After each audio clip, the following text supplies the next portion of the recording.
Hola, ¿cómo están nuevamente? Bienvenidos a mi canal de YouTube. Hoy día vamos a hablar acerca de 10 puntos importantes a la hora de vincularnos cuando nosotros estamos complaciendo nuestros vínculos, apaciguando, y también sobre nuestra autocrítica. Voy a partir de atrás adelante, ¿ok? Hay cosas que salen en los vínculos y que muchas veces algunas nos es más fácil ver y otras no es tan fácil. Así que hoy día les voy a ayudar un poquito a que puedan ver estos puntos ciegos en las vinculaciones, ¿ok? Primero, número 10 le vamos a poner, es que no eres demasiado amable.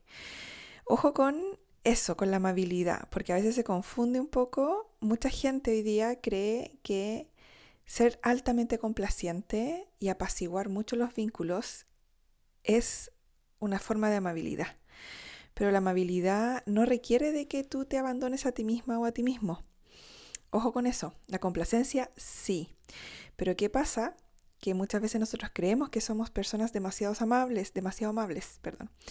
Pero no es amabilidad, es realmente miedo de perder aprobación y porque realmente nosotros, si nos vinculamos desde trauma, siempre estamos tratando de sostener una imagen, ya sea de que si nosotros, esto es muy profundo, pero si nosotros creemos que no somos completamente buenas personas inconscientemente, vamos a hacer una compensación en nuestros vínculos y vamos a tratar de ser siempre la buena persona, la persona que siempre está disponible, la persona que es buena amiga o buen amigo, la persona que dice que sí a todo, que siempre es comprensiva, comprensivo, y a eso generalmente se le llama amabilidad. Eso no es amabilidad necesariamente.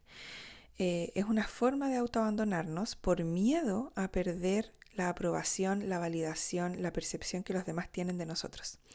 ¿Okay? Entonces, si nosotros empezamos a observar de dónde vienen nuestros comportamientos en los vínculos, vamos a empezar a poder descubrir si realmente es amabilidad o es simplemente una forma de complacer, otra forma más de complacer.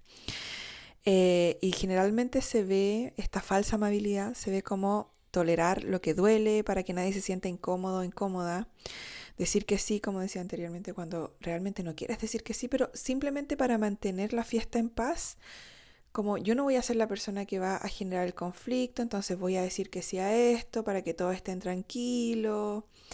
Esa es una falsa amabilidad.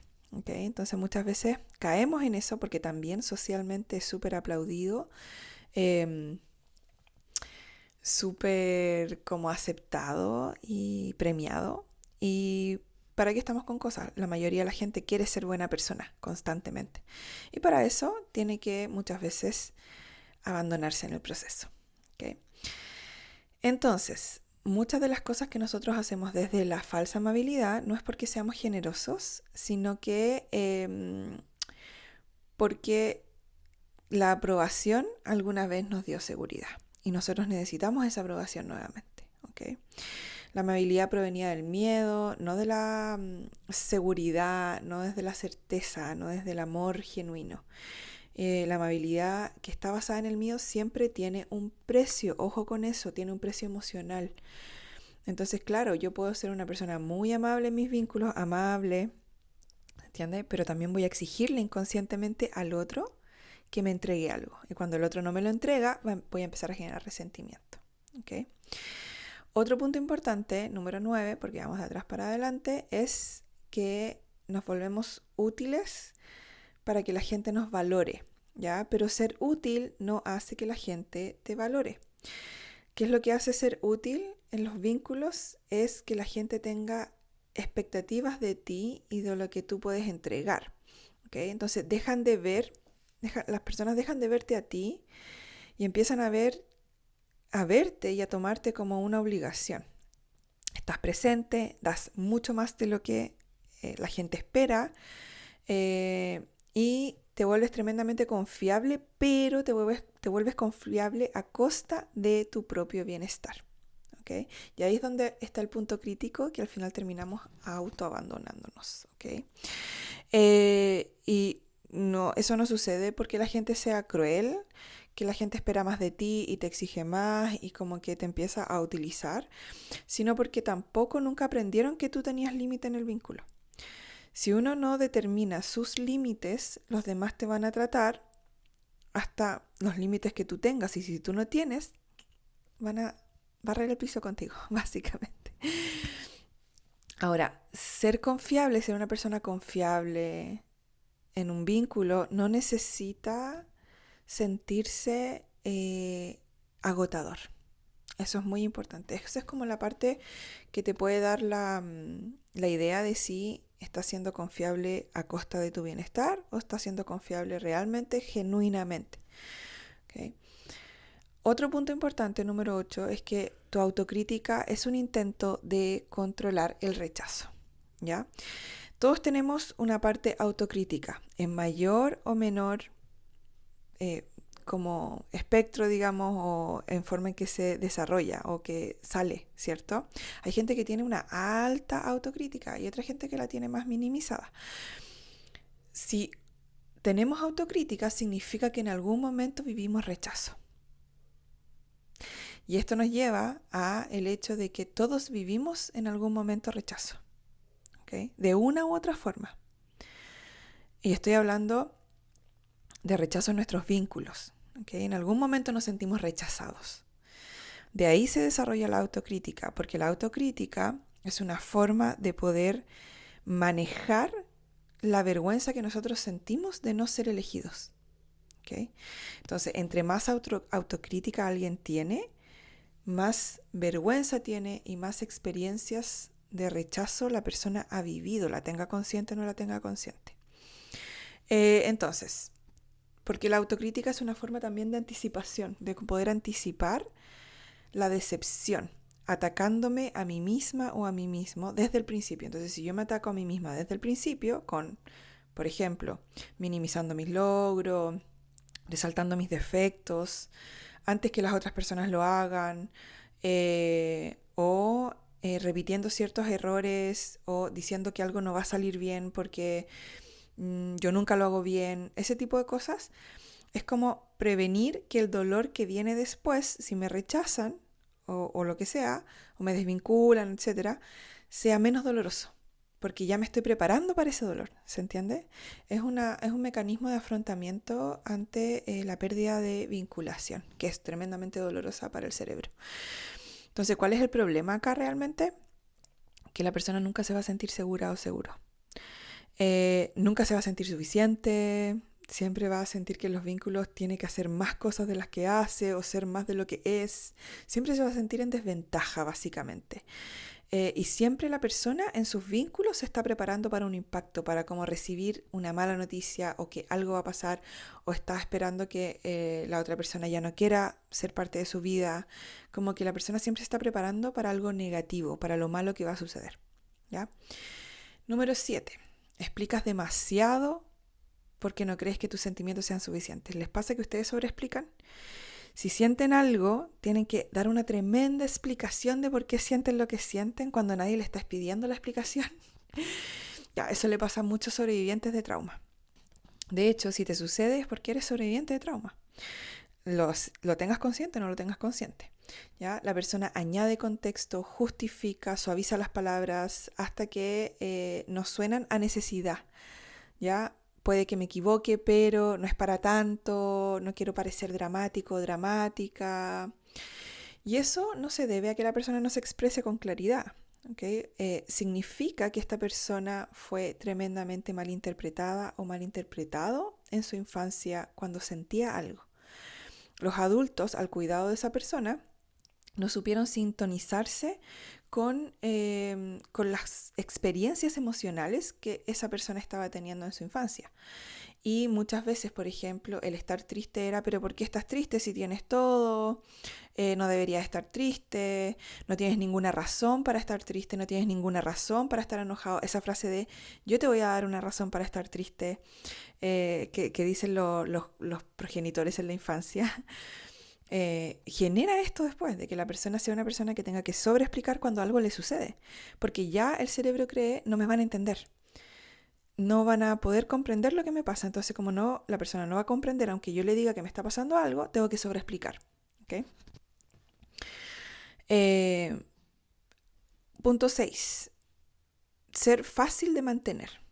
¿Ok? Low maintenance en inglés. Fácil de mantener es una persona que no pide mucho, es una persona fácil, es una persona con un buen carácter, es una persona que no se enoja, es una persona que no exige, es una persona que se deja pasar a llevar fácilmente, que si por ejemplo fue a un restaurante y pidió algo, pidió no sé, espagueti y le trajeron otro plato por error, es una persona que no va a decir nada, es una persona que se va a quedar callado, callada y se va a comer lo que le trajeron aunque no era lo que quería, ¿ya? Ese tipo de persona.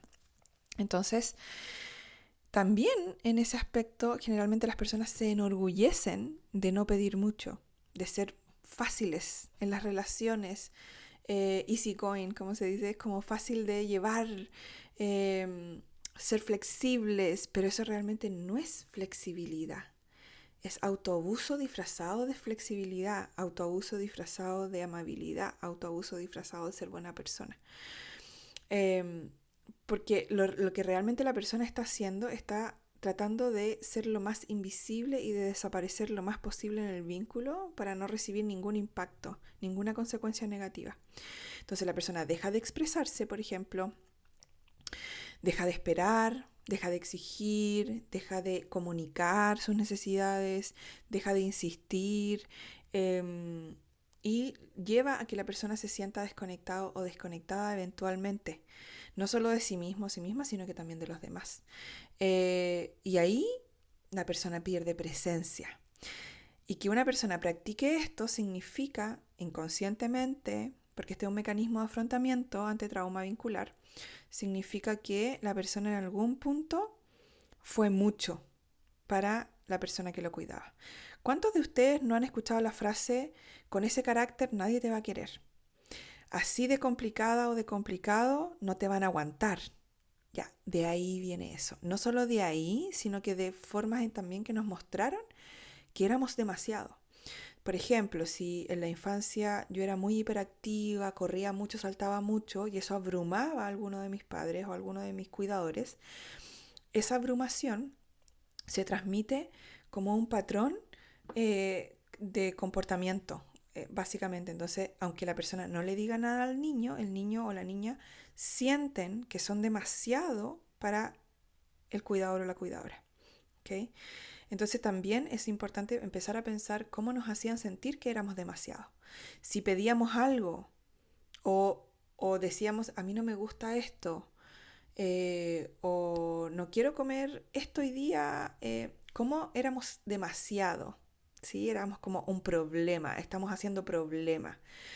Si por ejemplo en el colegio, la escuela, nos pasaba algo, lo decíamos, le decíamos al profesor o a la profesora, está pasando esto, me pasó esto con esta compañera, o sea, no hagas problema, quizás eso es lo que nos respondían. Incluso nuestros propios progenitores nos enseñan a quedarnos callados y a no ser problema. Hace muy poco me pasó a mí una situación en donde alguien muy cercano a mí me pidió que por favor para poder vincularme me tenía que quedar callada. Yo no tolero eso ya. Quizás mucho tiempo lo toleré, porque así me enseñaron a vincularme, ¿cierto? Pero hoy día yo ya no voy a tolerar eso. Yo no voy a tener, no, para conservar un vínculo, yo no voy a suprimirme a mí misma, ni tolerar abuso, ni quedarme callada, em, porque eso ya no es parte de mi vida. Yo ya no me vinculo así, ¿se entiende? Pero sí, muchos de ustedes quizás se les ha pedido muchas veces que tengan que suprimirse de alguna forma para no molestar, no ser demasiado, no avergonzar, ¿no? ¿Se entiende? Entonces, ¿cuánto de eso ustedes están tolerando para mantener los vínculos? Que son vínculos que ni siquiera son nutritivos al final, porque si un vínculo te pide no ser tú, silenciarte, es un vínculo que es más abusivo que nutritivo, literalmente. Número 5. Estás agotada o agotado porque gestionas las emociones de los demás más que las tuyas.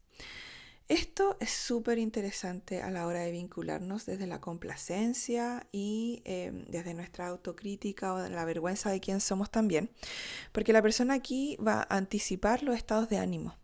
Le sucede que, por ejemplo, tiene una pareja y esa pareja llega del trabajo y llega irritado o irritada.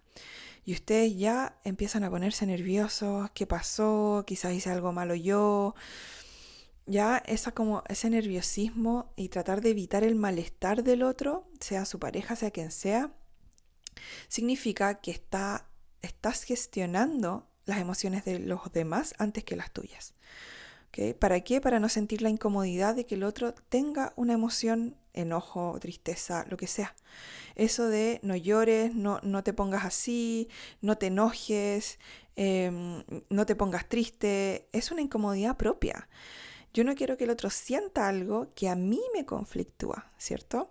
Entonces ahí uno empieza a cargar con la tensión que no es de uno y uno lo llama empatía, por si acaso, porque obviamente que el cerebro tiene que justificar por qué uno siente lo que siente y tiene que calzarlo en un lugar apropiado. Entonces si yo a eso le llamo empatía, se ve mejor, ¿no?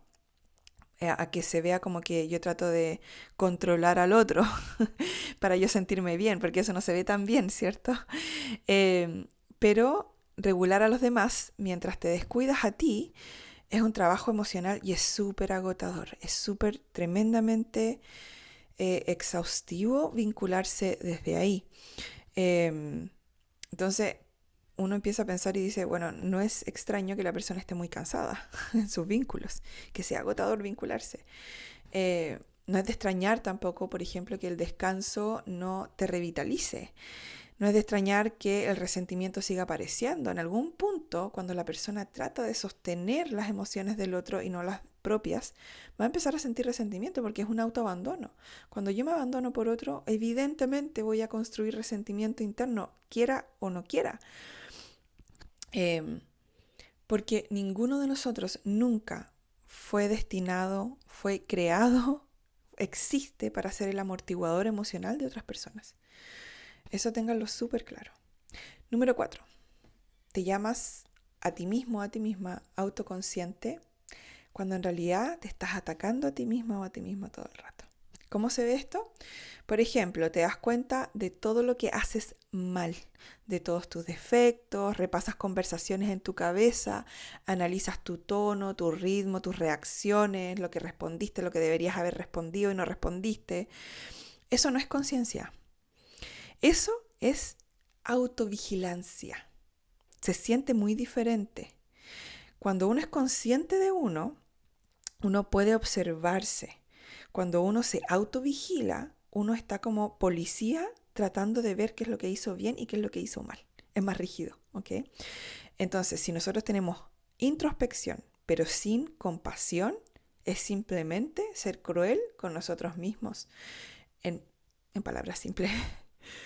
La verdadera autoconciencia, la verdadera introspección o habilidad de poder mirarnos a nosotros mismos, no te hace más pequeño, sino que te va ayudando a crecer, ¿ya? Pero no desde la autocrítica, sino que de poder ver partes de ti, pero con una compasión hacia uno mismo, con un entendimiento de que es apropiado que yo haya actuado así, pero ahora yo puedo elegir actuar diferente, ¿ok? La autoconciencia te hace más amable y te genera más claridad. No te aprieta, no te tensa, no te avergüenza, no te humilla, por ejemplo, ¿ok? Número 3. No confías en ti porque aprendiste a delegar, no a decidir. ¿Cómo se ve esto? Que aprendiste desde muy pequeña o pequeño a mirar hacia afuera, ¿ya? No a mirar hacia adentro. Ya es muy difícil que nos enseñen a mirar hacia adentro a menos que tengamos progenitores, padres o cuidadores muy integrados, y eso es muy difícil de encontrar.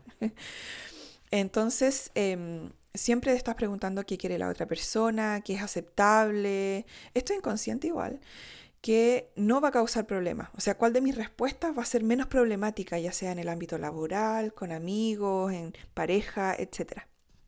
Entonces, ahora de adulta, empiezas a dudar. Buscas tranquilidad antes de honrar tu propia verdad para no ser la persona problema.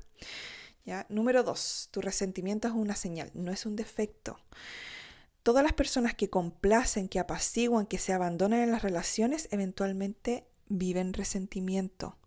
Empiezan a sentir que están dando más de lo que reciben, que no son considerados o consideradas lo suficiente, empiezan a sentir que están en desventaja, empiezan a sentir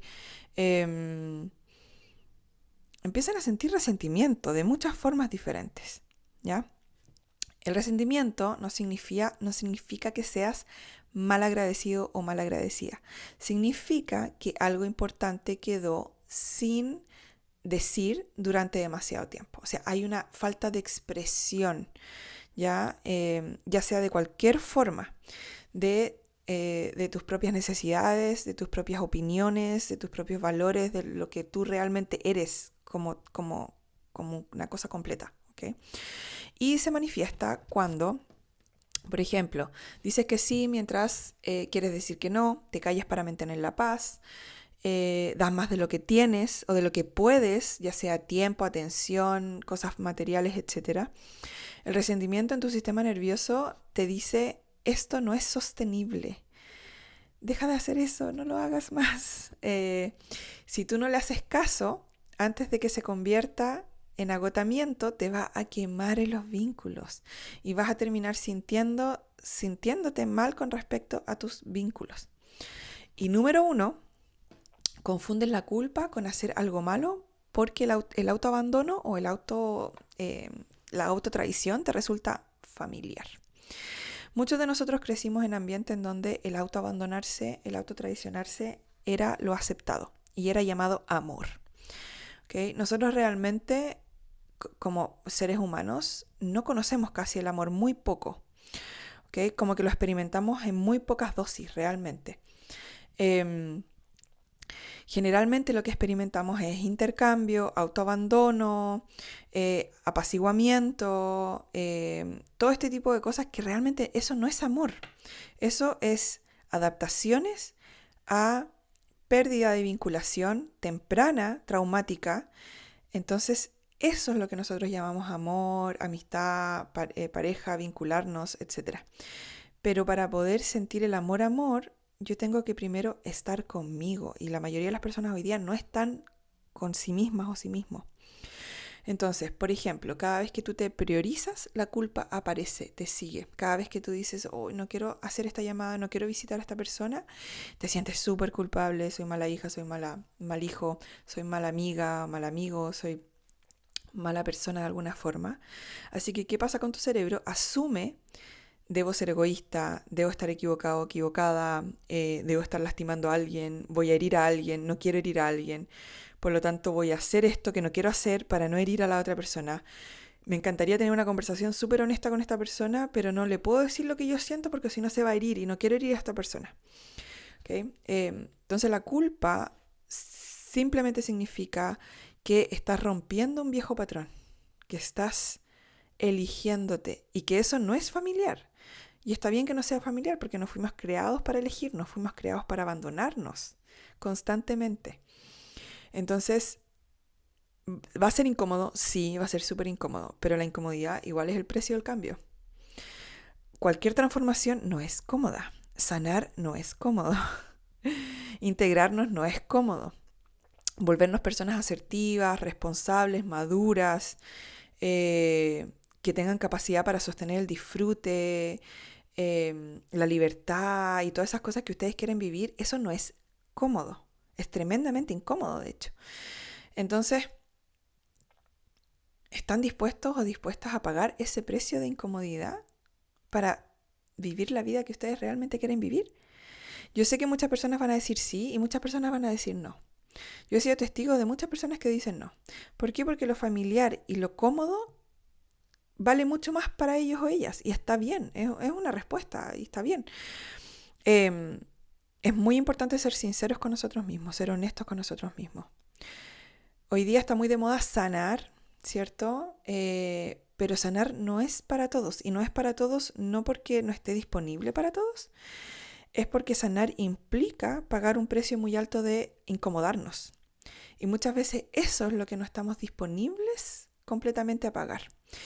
Y es súper apropiado porque realmente nosotros fuimos criados para no sentir incomodidad, para no desafiarnos a nosotros mismos.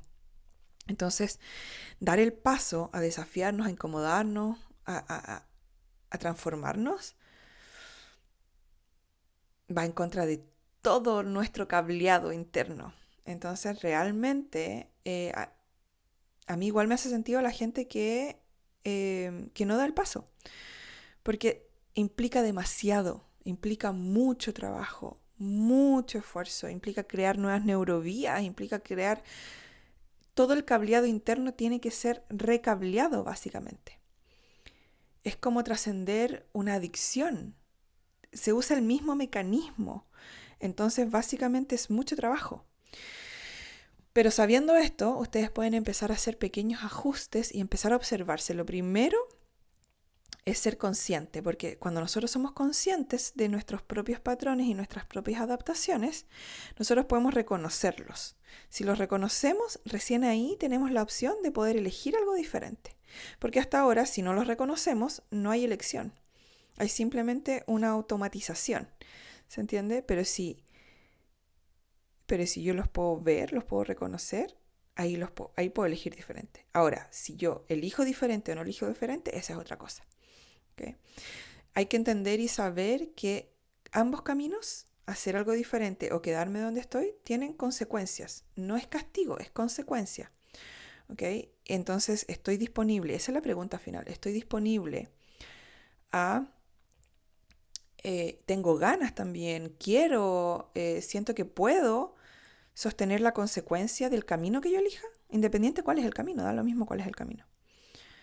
Esa es la pregunta que es importante que se hagan. Muchas gracias por ver este video y por acompañarme hoy día a conversar sobre esto. Les dejo un abrazo. Recuerden que me encuentran en marianali.com. Ahí está todo lo que necesiten saber de qué estoy haciendo, cómo trabajar juntas o juntos, eventos, cosas, está todo ahí. ¿Ok? Y en Instagram soy Mariana Lee. Nos vemos, que estén muy bien y gracias por estar aquí.